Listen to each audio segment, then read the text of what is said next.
भक्तों, धनतेरस की रात ये काम अवश्य करें। प्राचीन ज्ञान के ओनर भी धनतेरस की रात ये काम जरूर करते हैं। इससे पूरे साल घर में धन बचेगा। साथ ही साथ ये भी जानिए, लक्ष्मी पूजन में माता रानी को 3 चीजें कभी अर्पित मत करना, इससे माता रानी क्रोधित हो जाती है। ऐसे में अगर आपको धनतेरस की रात ये एक चीज अगर दिखाई दे जाए तो समझो माता लक्ष्मी आपसे प्रसन्न है। धनतेरस पर झाड़ू की पूजा कैसे करें और झाड़ू कहां छुपाएं, जानिए सब कुछ इस वीडियो में। दोस्तों, धर्मशास्त्रों के अनुसार धनतेरस का पर्व बहुत ही शुभ और अत्यंत दुर्लभ एवं मंगलकारी और धन संपदा प्राप्त करने वाला महापर्व और धन वैभव कीर्ति यश प्राप्त करने वाला महा विशेष उत्सव माना जाता है। इस साल धनतेरस कब है? कार्तिक मास के कृष्ण पक्ष की त्रयोदशी तिथि के दिन धनतेरस मनाई जाती है। पंचांग के अनुसार इस बार वर्ष 2025 में धनतेरस 18 अक्टूबर शनिवार को है। काली चौदस 19 अक्टूबर रविवार को रहेगी, जिसे नरक चतुर्दशी का स्नान कहा जाता है और इसे अभ्यंग स्नान भी कहते हैं। 20 अक्टूबर सोमवार को दीपावली लक्ष्मी पूजन किया जाएगा। अमावस्या तिथि 2 दिन रहने के कारण देव दिवाली 21 अक्टूबर मंगलवार को मनाई जाएगी और अमावस्या का व्रत, स्नान तथा दान भी 21 अक्टूबर मंगलवार को ही किया जाएगा। धनतेरस को धन त्रयोदशी भी कहा जाता है और यह हिंदू धर्म को मानने वाले लोगों के लिए एक शुभ अवसर है जो धन और समृद्धि के त्योहार से संबंधित है। धनतेरस 5 दिवसीय दीपावली त्योहार की शुरुआत का पहला दिन है और शुभ मुहूर्त में जो व्यक्ति पूजा पाठ करता है तो उसके घर पर सदैव के लिए माता लक्ष्मी का वास हो जाता है। इसीलिए शुभ मुहूर्त पर ही पूजा पाठ करें और आप भी मुहूर्त पर पूजा पाठ करें। बड़ा आनंद और सुखदायक होता है। दोस्तों, माता लक्ष्मी हमारे जीवन के सभी कष्टों को दूर करती है, हमारे घर में धन की वर्षा करती है। इसीलिए सच्चे दिल से कमेंट बॉक्स में मां को अवश्य याद करें। कमेंट बॉक्स में लिखें माता लक्ष्मी और माता रानी के लिए एक लायक अवश्य करें और हमारे चैनल प्राचीन ज्ञान को जरूर सब्सक्राइब करें। इस बेल आइकन को दबाना ना भूलें। तो चलिए शुरू करते हैं। सबसे पहले अपनी राशि कमेंट बॉक्स में जरूर डाल दीजिएगा। यदि आपकी राशि के अनुसार हमारे पास कोई उपाय होगा तो वह आकर हम आपके कमेंट का रिप्लाई में बता देंगे। प्राचीन ज्ञान आपको हर जानकारी देगा जो दुनिया के किसी भी कोने में नहीं मिलेगी। यह शास्त्र आधार पर जानकारी है। दोस्तों, सबसे पहले जानते हैं माता लक्ष्मी को ऐसा क्या नहीं चढ़ाना चाहिए जिससे मां नाराज न हो। देखिए, एक बार हमने गलती से माता लक्ष्मी को यह चीज चढ़ा दी थी, तब हमें माता के क्रोध का सामना करना पड़ा था। इसीलिए धनतेरस पर आप ऐसी गलती मत करना। शास्त्रों के अनुसार माता लक्ष्मी बहुत ही चंचल स्वभाव की है। माता लक्ष्मी को प्रसन्न करना इतना आसान नहीं होता और जो व्यक्ति माता रानी को प्रसन्न कर लेते हैं तो वह व्यक्ति अचल संपत्ति के मालिक बन जाते हैं। उसके ऊपर माता लक्ष्मी की कृपा बड़ी जोरों शोरों से बरसती है। कई पीढ़ियों से जो गरीबी भोग रहे होते हैं, यदि माता लक्ष्मी धनतेरस पर प्रसन्न हो जाए तो 7 जन्मों तक की गरीबी मिट जाती है। धन वैभव से घर भर जाता है, उत्तम जीवन साथी तथा धन संपदा के साथ यश कीर्ति वैभव सौभाग्यशाली जीवन, सभी कष्टों से राहत, बीमारियों से राहत मात्र लक्ष्मी पूजन से समाप्त हो जाती है, लक्ष्मी मंत्र से समाप्त हो जाती है। जो व्यक्ति खास तौर पर धनतेरस पर माता लक्ष्मी को प्रसन्न कर लेता है वह व्यक्ति कुछ ही समय में धनी हो जाता है तथा राजा बन जाता है। मां लक्ष्मी उसी घर में वास करती है जहां पर सच्चे हृदय से मां की भक्ति हो। आपको बता दें, साल भर के इस त्योहार में माता लक्ष्मी की पूजा में ये 3 चीजें माता रानी को कभी मत चढ़ाना, नहीं तो आपको बर्बाद होने से कोई नहीं रोक सकता। जो हमने गलती की वे आप मत करना, इससे माता लक्ष्मी नाराज हो जाती है और हमेशा हमेशा के लिए आपका साथ छोड़ सकती है। एक बार माता लक्ष्मी ने हमारा साथ छोड़ दिया था क्योंकि हमने गलती से माता लक्ष्मी को यह चीज चढ़ा दी थी। तब बड़ी श्रद्धा पूजा पाठ करने के बाद माता लक्ष्मी को हमने मनाया, प्रसन्न किया और आज हम करोड़पति हैं, धनवान हैं। माता लक्ष्मी सदैव हमारे घर में वास करती है। जय माता लक्ष्मी। मां बड़ी प्यारी है, चंचल है, अपने भक्तों को कभी निराश नहीं करते। तो चलिए प्राचीन ज्ञान धर्म ग्रंथों के आधार पर, शास्त्र आधार पर यह जानकारी शुरू करते हैं। दोस्तों, गरुड़ पुराण में बताया जाता है कि धनतेरस पर या किसी भी धार्मिक त्योहार में कर्ज लेकर धनतेरस का पर्व नहीं मनाना चाहिए। जो व्यक्ति कर्ज लेकर धनतेरस का पर्व मनाता है उसके घर में हमेशा कर्ज का वास हो जाता है। वह व्यक्ति माता लक्ष्मी की कृपा से वंचित हो जाता है। भले ही आपके पास कम धन हो, परंतु सच्चे दिल से मां की भक्ति करें। माता रानी आपके सभी बिगड़े कार्य को अवश्य पूरा करेंगे। इसीलिए कर्ज लेकर भगवान की पूजा नहीं की जाती है, जो कि इस बात को शनि महाराज ने भी कई बार दोहराया है। इसीलिए पूजा पाठ में कर्ज ना लें। अगर आपके पास पैसे नहीं है तो आप धार्मिक कार्य को टाल सकते हैं, क्योंकि इस दिन कर्ज लेने वाला और कर्ज देने वाला दोनों माता लक्ष्मी के क्रोध का भागी बनते हैं। दोस्तों, इस दिन राहु केतु अपनी चरम सीमा पर होते हैं। जो लोग कर्ज लेते हैं, कर्ज देते हैं, राहु केतु उनके जीवन में आकर उल्टा उन्हें कंगाल, बर्बाद, नष्ट तथा घर में दरिद्रता आवास बना देते हैं। और ऐसे घर से माता लक्ष्मी रुष्ट हो जाती है। आप माता लक्ष्मी को धनतेरस पर एक मिश्री का टुकड़ा भी अर्पित करके पूजा पाठ कर सकते हैं। यदि आपके पास धन नहीं है तब भी माता लक्ष्मी उतना ही प्रसन्न होती हैं और आपके जीवन में धन और धनवान पूर्ण रूप से आपको यश कीर्ति प्रदान करती है। माता को छल कपट द्वारा धन प्राप्त करने पर तथा उन पैसों से पूजा करने पर माता प्रसन्न नहीं होती, उल्टा माता रानी अत्यंत रूप से क्रोधित हो जाती है। इसीलिए हम तो कहते हैं कि ऐसा ना करें तो ज्यादा ही अच्छा होगा। हमने जो गलती की, कम से कम आप वो गलती ना करें। यह गलती प्राचीन ज्ञान चैनल कर चुका है। इसीलिए हम चाहते हैं माता लक्ष्मी की कृपा आपको उचित मार्ग करने के बाद ही प्राप्त हो। दोस्तों, जब आप लक्ष्मी गणेश की मूर्ति लेकर आए तो हमेशा याद रखें, उनके साथ सरस्वती माता की भी पूजा अवश्य करनी चाहिए। मूर्ति बाजार से खरीदते समय ध्यान से देख लें, टूटी हुई तथा छत की मूर्ति नहीं होनी चाहिए। खंडित मूर्ति की पूजा नहीं की जाती, इससे माता लक्ष्मी नाराज हो सकती है। साल भर का त्योहार बार बार नहीं की जाती हो, दमा से लक्ष्मी नाराज आता। इसीलिए मूर्ति सही ढंग से देख लें। धनतेरस पर पूजा की चौकी लाल कपड़े से बिछानी चाहिए। सफेद कपड़ा तथा काला कपड़ा या नीला कपड़ा नहीं बिछाना चाहिए। लाल रंग सर्वश्रेष्ठ और माता लक्ष्मी को बहुत प्रिय है। भगवान कृष्ण कहते हैं, जो व्यक्ति लक्ष्मी पूजन में लाल कपड़े का आसान बिछाकर लक्ष्मी पूजन करेगा, उसके घर में धन, वैभव, यश, कीर्ति, उत्तम फलाहार रूप में उसका घर अन्न धन से भरा रहता है।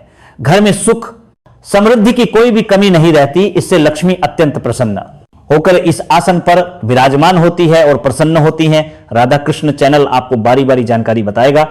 वीडियो में अंत तक बने रहना और एक लाइक जरूर करें। दोस्तों, माता लक्ष्मी की पूजा में हरा वाला नारियल नहीं चढ़ाना चाहिए। इस समय आपको जटा वाला नारियल चढ़ाना चाहिए, क्योंकि नारियल माता लक्ष्मी का प्रतीक है। धनतेरस पर नारियल घर में अवश्य लाना चाहिए। इससे साक्षात माता लक्ष्मी का आगमन होता है। माता रानी को फलों में नाशपाती नहीं चढ़ाना चाहिए, इससे पाप लगता है। नाशपाती यानी नाश करने वाला, इसीलिए शुभ समय पर नाशपाती नहीं चढ़ाना चाहिए। माता रानी के पूजन में अक्षत यानी चावल का बहुत महत्व माना गया है। धनतेरस पर चावल माता रानी को अवश्य अर्पित करने चाहिए। टूटे हुए चावल नहीं होने चाहिए, इससे माता रानी नाराज हो जाती है। धनतेरस पर घर के चावल कभी किसी को मत देना, इससे माता लक्ष्मी आपका घर छोड़ सकती है। क्योंकि चावल माता लक्ष्मी का प्रतीक है, इस समय माता लक्ष्मी घर पर आती है, जाती नहीं है। प्राचीन ज्ञान चैनल पर आए हैं तो आपको सच्चा ज्ञान प्राप्त होगा। लिखित आधार पर यहां झूठा ज्ञान नहीं दिया जाता है। दोस्तों, हमेशा याद रखें, धनतेरस के पूजन में माता लक्ष्मी को तुलसी नहीं चढ़ानी चाहिए, क्योंकि इस समय लक्ष्मी, गणेश तथा माता सरस्वती की पूजा की जाती है। इसीलिए धनतेरस के पूजन में तुलसी अर्पित नहीं करनी चाहिए। धनतेरस पर लहसुन प्याज का खाना नहीं बनाना चाहिए। इस समय हलवा, खीर, पूड़ी आदि बनानी चाहिए, क्योंकि यह खाना माता को भोग लगता है। इसीलिए इस दिन मांस, मदिरा, लहसुन प्याज का खाना घर में नहीं लाना चाहिए। ऐसे शुभ मुहूर्त पर अशुभ कार्य न करें। दोस्तों देखिए, शुक्रवार का दिन माता लक्ष्मी को समर्पित होता है तथा माता संतोषी को भी समर्पित होता है। धनतेरस शुक्रवार के दिन पर आए तो अत्यंत दुर्लभ और शुभ और अत्यंत मंगलकारी माना जाता है। लेकिन यदि शुक्रवार को आप खट्टा खा लेते हैं, पानी पूरी खा लेते हैं, इमली की चटनी, नींबू खा लेते हैं, तो इससे माता संतोषी क्रोधित हो जाती है। जब दीपावली शुक्रवार की पर आए तो इस दिन माता संतोषी जागृत हो जाती है। इसीलिए इस दिन इमली, पानीपुरी, नींबू आदि नहीं खाना चाहिए। कम से कम थोड़ा माता संतोषी का मान सम्मान अवश्य बढ़ाएं। इससे धन की देवी माता लक्ष्मी और अत्यंत रूप से प्रसन्न हो जाती है और आपको धन और धनवान रूप से आपके घर में वास बना लेती है। दोस्तों, शास्त्रों के अनुसार माना जाता है कि धनतेरस के दिन एक स्त्री को लाल, गुलाबी तथा पीला रंग या भगवा रंग के कपड़े ही पहनने चाहिए। लक्ष्मी पूजन में सुहागिन महिला को सफेद रंग नहीं पहनना चाहिए, यह रंग विधवा रूप माना गया है।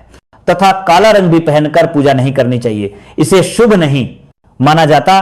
काला रंग शनि का प्रतीक होता है। माता लक्ष्मी को लाल कपड़े अति प्रिय है। लाल रंग माता रानी को बहुत ही अच्छा लगता है, इसीलिए माता रानी का प्रिय वाहन कमल पुष्प है। धनतेरस पर सुहागन महिलाओं को अपनी मांग में भरपूर मात्रा में सिंदूर भरना चाहिए। पैरों में पायल तथा श्रृंगार आदि होना चाहिए। इससे माता लक्ष्मी बहुत प्रसन्न होती है और आपको धन धान्य से माला माल कर देती है। माता लक्ष्मी कहती हैं जो मेरे लिए इतना श्रृंगार आदि कर सकती है तो उसके प्रति मेरे लिए भक्ति कितनी होगी। माता लक्ष्मी बहुत प्रसन्न होती है। मां दिल से ऐसी स्त्री को आशीर्वाद अपना सदैव देती है, अखंड सौभाग्यवती का वरदान देती है। दोस्तों साथ ही साथ लक्ष्मी पूजन में पूजा करते समय अंगड़ाई आदि नहीं लेनी चाहिए, जमाई नहीं लेनी चाहिए। अगर आप शारीरिक रूप से स्वस्थ नहीं है तो आप लक्ष्मी पूजन किसी और से करवा ले। मासिक धर्म के दौरान लक्ष्मी पूजन नहीं करना चाहिए, घोर पाप लगता है। आप ऐसे समय में पूजा में बैठ सकते हैं परंतु माता की मूर्ति स्पर्श न करें। ऐसे समय में आप पूजा पाठ किसी और से करवा सकते हैं। धनतेरस के दिन आप दीप जला सकते हैं परंतु माता की मूर्ति को स्पर्श न करें। इस दिन नीले कपड़े पहनकर पूजा नहीं करनी चाहिए, शुभ नहीं माना जाता। नीले वस्त्र उनकी बहन अलक्ष्मी धारण करती है। अगर आप ऐसा करोगे तो अलक्ष्मी का आपके घर में वास हो जाएगा। लाल कपड़े बहुत खूबसूरत है और माता लक्ष्मी आकर्षित होती है। दोस्तों लक्ष्मी पूजन में इस बात का ध्यान अवश्य रखना चाहिए, चांदी का सिक्का या सोने का सिक्का आदि रखकर पूजा संपन्न होती है। अगर आपके पास चांदी का सिक्का तथा सोने का सिक्का नहीं है तो आप 1 रुपए का सिक्का रख सकते हैं। हमेशा याद रखें माता लक्ष्मी की पूजा में धन अवश्य रखना चाहिए क्योंकि इसके बगैर पूजा अधूरी मानी गई है, क्योंकि यह धन की देवी है। देखिए आपके पास चाहे अठन्नी चवन्नी हो, 10 रुपए ही क्यों ना हो, लक्ष्मी पूजन में अवश्य रखें। खाली पूजा कभी मत करना क्योंकि यह धन की देवी है। माता लक्ष्मी आपसे कुछ भी ऐसी बड़ी चीज उपहार में नहीं मांगती। दोस्तों माता लक्ष्मी को और क्या क्या अर्पित करना चाहिए आइए जानते हैं। माना जाता है कि धनतेरस के दिन माता को कमल का फूल अवश्य अर्पित करना चाहिए क्योंकि कमल के फूल पर बैठकर ही माता प्रकट हुई थी। कमल का फूल माता का वाहन है, इसीलिए धनतेरस पर माता को कमल का फूल तथा गुलाब का फूल जरूर अर्पित करना चाहिए। इससे माता लक्ष्मी बहुत प्रसन्न होती है। माता को कमल का फूल अति प्रिय है। धनतेरस पर भगवान गणेश को दूर्वा घास अवश्य अर्पित करनी चाहिए। इससे व्यक्ति का भाग्य चमक जाता है। भगवान गणेश अति प्रसन्न होते हैं। याद रखें सूखे और मुरझाए फूल माता रानी को अर्पित नहीं करने चाहिए। शुभ नहीं माना जाता है जो लोग पूजा पाठ में सूखकर फूल देवी देवताओं को अर्पित करते हैं। वह व्यक्ति नरक में चला जाता है क्योंकि ऐसे फूल झूठी थाली छोड़ने के बराबर माने जाते हैं। दोस्तों इस दिन 5 रंग के फल तथा 5 रंग की मिठाइयां अवश्य होनी चाहिए। अगर आपके पास 5 रंग के फल तथा मिठाइयां नहीं है तो आप माता को बताशे भी चढ़ा सकते हैं। आप अपने मन के अनुसार सच्ची श्रद्धा से ईश्वर को भोग लगा सकते हैं। सच्चे दिल से माता को आप जो भी अर्पित करेंगे वह कई गुना फलीभूत होता है। माता लक्ष्मी को सच्ची भक्ति से बड़ा लगाव है। अगर आपकी सच्ची भक्ति नहीं है तो आपके करोड़ों रुपए भी बेकार है। माता को सच्ची श्रद्धा के साथ कुछ भी आप अर्पित करेंगे तो माता रानी बहुत खुश होती है और सदैव उसी घर में वास करती है। दोस्तों लक्ष्मी पूजन में दीपक दाएं ओर होना चाहिए और उसमें जलने वाली ज्योत लाल होनी चाहिए तथा धूप बाईं ओर रखें, बहुत ही शुभ माना जाता है। शास्त्र अनुसार माना जाता है कि धनतेरस के दिन माता को सफेद फूल नहीं चढ़ाने चाहिए, इससे माता रानी नाराज हो जाती है क्योंकि सफेद रंग बेरंग होता है। देवी लक्ष्मी सुहागन है, उनका सुहाग अजर अमर है, इसीलिए माता को लाल रंग बहुत ही प्रिय है। सफेद फूल और सफेद कपड़ा माता को कभी अर्पित नहीं करना चाहिए, पाप लगता है, ऐसी पूजा भंग हो जाती है। दोस्तों अगरबत्ती धनतेरस पर माता लक्ष्मी की पूजा में इस्तेमाल भूलकर भी मत करना, नहीं तो भगवान कृष्ण क्रोधित हो जाएंगे। अगरबत्ती बांस से बनती है और बांस में साक्षात भगवान कृष्ण का वास होता है। कृष्ण यानी श्री हरि यानी माता लक्ष्मी उनकी अर्धांगिनी है। इसीलिए लक्ष्मी पूजन में अगरबत्ती इस्तेमाल गलती से भी मत करना।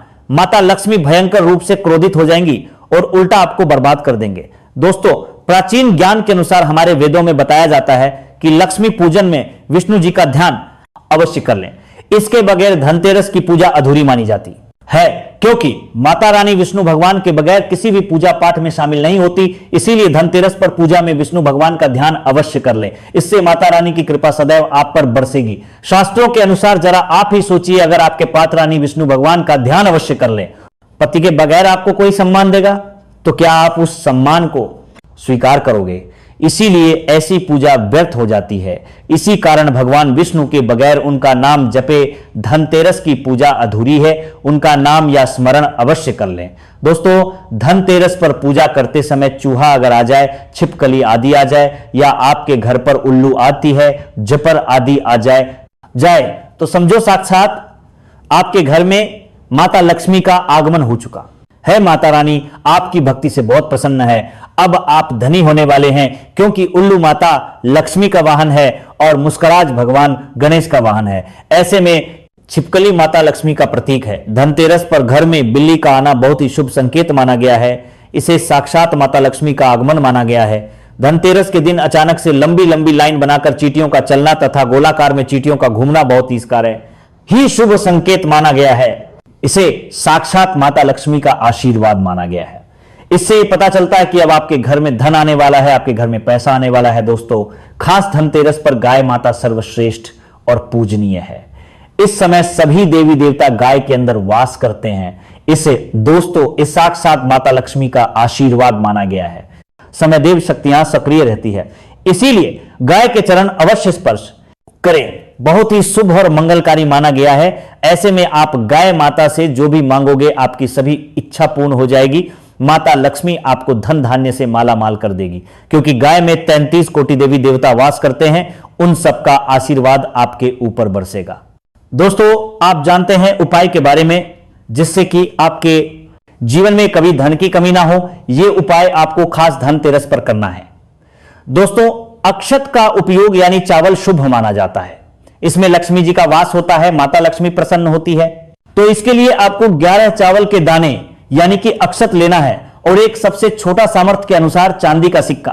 अब आपको इन 11 दानों को लाल रंग के कुमकुम रोली से रंग लेना है और उसके बाद आप इसे एक लाल रंग के कपड़े में रखें। इसके लिए आप लाल छोटा सूती कपड़ा भी ले सकते हैं और जब आप माता लक्ष्मी की पूजा करें तो उनके चरणों में इसे रख दें और इस मंत्र का 108 बार जाप करें, श्री ह्रीं श्री महालक्ष्मी नमः। दोस्तों, और पूजा संपन्न होने के बाद आप इस पोटली को बांध लें और इसे अपने घर की तिजोरी में रख दें या आप अपने पर्स में रख सकते हैं। मैं माता लक्ष्मी की सौगंध खाता हूं, यह उपाय आपको जल्द से जल्द महाधनी बना देगा और यह बात आपको राधा कृष्ण कॉपी पर लिखकर दे सकता है। धनतेरस पर इस पोटली की पूजा करने के बाद माता लक्ष्मी का आशीर्वाद प्राप्त हो जाता है और यह पोटली आप जहां भी रखेंगे वहां पर सदैव धन आता रहेगा। ऐसे में आप अपनी तिजोरी में इसे अवश्य रखें या फिर इसे आप दुकान के गल्ले में भी रख सकते हैं। माना जाता है यह जो आपने पोटली बनाई है चावलों की, माता लक्ष्मी को तथा धन को आकर्षित करती है। अगर आप इसे अपने धन रखने के स्थान पर या फिर तिजोरी में या फिर दुकान के गल्ले में रखते हैं तो इससे धन बड़ी ही तेजी से आकर्षित होता है। दोस्तों, यह 11 अक्षत का उपाय आपको धनतेरस की रात यानी लक्ष्मी पूजन में अवश्य करना है। रोली सभी के घर मिल जाती है, चावल भी भाई ही आसानी से उपलब्ध हो जाते हैं और चांदी का सबसे छोटा सिक्का रुपए का मिल जाता है। इसलिए माता लक्ष्मी को आकर्षित करने के लिए तथा धन की प्राप्ति के लिए अक्षत का उपाय अवश्य करें, क्योंकि चावल में माता लक्ष्मी का वास होता है। इससे माता रानी प्रसन्न होती है और यह चावल जागृत हो जाते हैं। इस पर माता लक्ष्मी विश्राम करती है, वास करती है।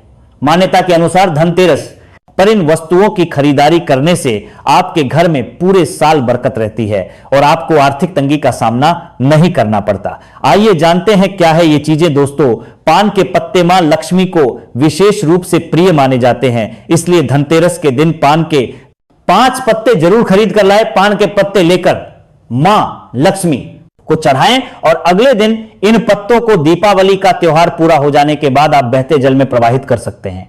भगवान धनवंतरी की धातु पीतल मानी गई है, इसीलिए धनतेरस के दिन पीतल के बर्तन खरीदना बहुत शुभ माना जाता है। पीतल के अलावा धनतेरस के दिन सोने चांदी तांबे आदि का सामान और बर्तन खरीद सकते हैं। इन धातुओं की चीजें बहुत शुभ मानी जाती है। मान्यता है कि धनतेरस के दिन ये चीजें घर में लाने से मां लक्ष्मी और धनवंतरी भगवान की कृपा से आरोग्यता और समृद्धि आती है।